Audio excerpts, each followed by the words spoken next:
토끼자 꿀정보 시간입니다. 반려동물 1000만 가구 시대, 요즘 개나 고양이 키우는 분들 많으시죠? 특히 반려동물을 키우는 어르신들도 늘어나고 있다고 하는데요. 자, 김기훈 기자, 오늘은 반려동물과 어르신에 관한 이야기라고요? 네, 그렇습니다.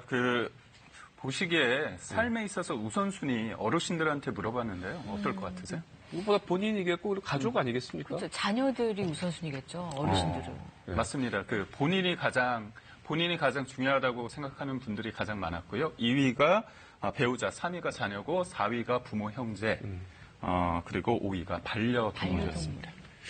예, 6위는 며느리와 사위였는데요. 이 조사를 보면 5, 60대가 며느리와 사위보다는 반려동물을 더 생각한다고도 할 수 있는데요.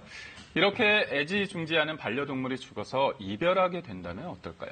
특히 나이가 들수록 심리적 의존도가 높아져 반려동물을 잃었을 때 상실감이 더 크다고 하는데요. 오늘은 애완동물의 펫과 이름을 의미하는 로스가 합쳐진 펜로스 증후군을 극복하는 방법 알아봤습니다. 함께해 주시죠.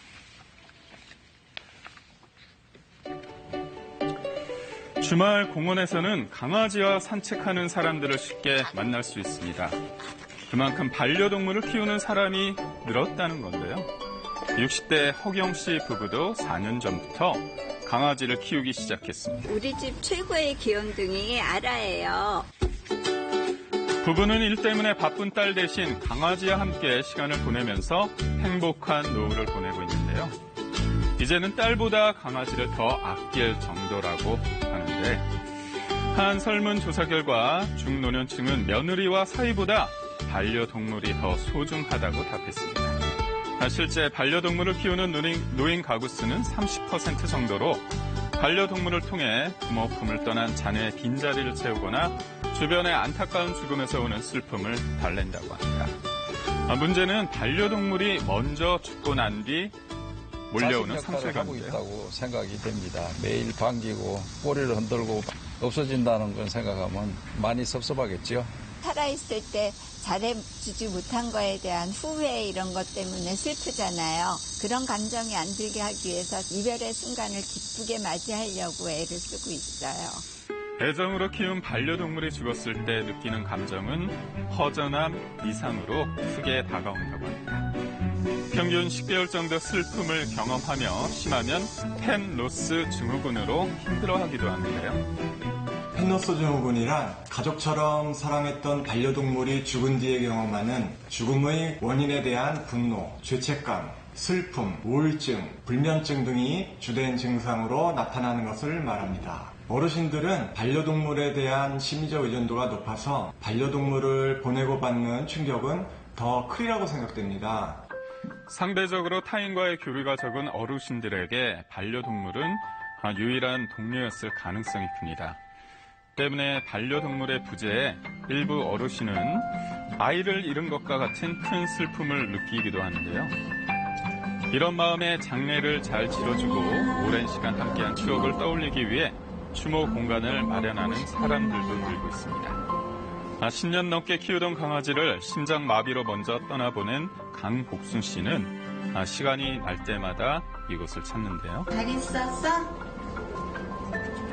엄마가 우리 말로 엄마 보고 싶은지 알아?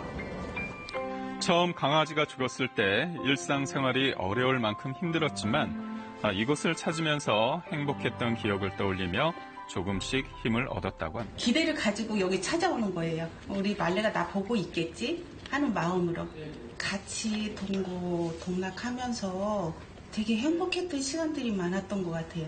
우리 가족 기억해줬으면 좋겠어요. 사실 반려동물의 생애 주기는 보통 15년 내외로 사람보다 먼저 죽는 경우가 많은데요. 그런 만큼 반려동물과의 이별, 죽음 이후에 대해 생각해 보는 것도 중요합니다.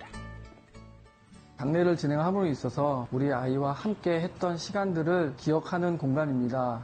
이러한 곳을 통해서 많은 분들이 위안을 받고 계시다는 말씀들을 가장 많이 해주십니다. 그렇다면 반려동물의 죽음으로 인한 슬픔을 줄이는 방법, 뭐가 있을까요? 먼저 반려동물을 맞이할 때 나보다 먼저 죽을 수 있다는 사실 자체를 인지하는 게 너무 중요합니다. 슬프겠지만 같이 지내는 동안 너무 행복하게 지내서 웃으면서 보내주고 싶고 이를 위해 반려동물과의 행복했던 기억, 그 추억을 오랫동안 간직할 수 있도록 반려동물과 사진을 찍는 것도 한 방법입니다. 사진을 찍을 때 반려동물이 좋아하는 장난감 등도 함께 같이 찍어서 나중에 이를 간직하면 반려동물을 기억하고 싶을 때 도움이 됩니다. 또 반려동물이 죽었을 때는 자신의 감정을 제대로 표현하는 게 중요합니다. 그런 만큼 평상시 반려동물 관련 인터넷 커뮤니티를 통해 일상의 이야기 등을 쓰거나 정보를 나누는 게 중요합니다. 정보 습득에 취약하다는 것을 알고 이렇게 펫방을 만들게 되었는데요. 노년층뿐만 아니라 다양한 연령대가 참여를 하면서 반려동물과 함께하는 모든 정보를 교류하면서 도움을 주고 있습니다. 무엇보다 사랑하는 대상을 잃은 후 느끼는 슬픔이 자연스러운 현상임을 인정하는 게 중요한데요. 이러한 이별이 또 다른 만남을 위한 것이라는 긍정적인 생각을 하시고 만일 우울증 등이 계속된다면 전문가의 상담을 받아보시는 것이 좋겠습니다. 자신의 인생에서 마지막일지도 모르는 반려동물과의 이별은 어르신들에게 큰 두려움일 텐데요. 함께하는 지금 순간에 더 집중한다면 이별에 대한 불안도 조금은 나아지지 않을까요?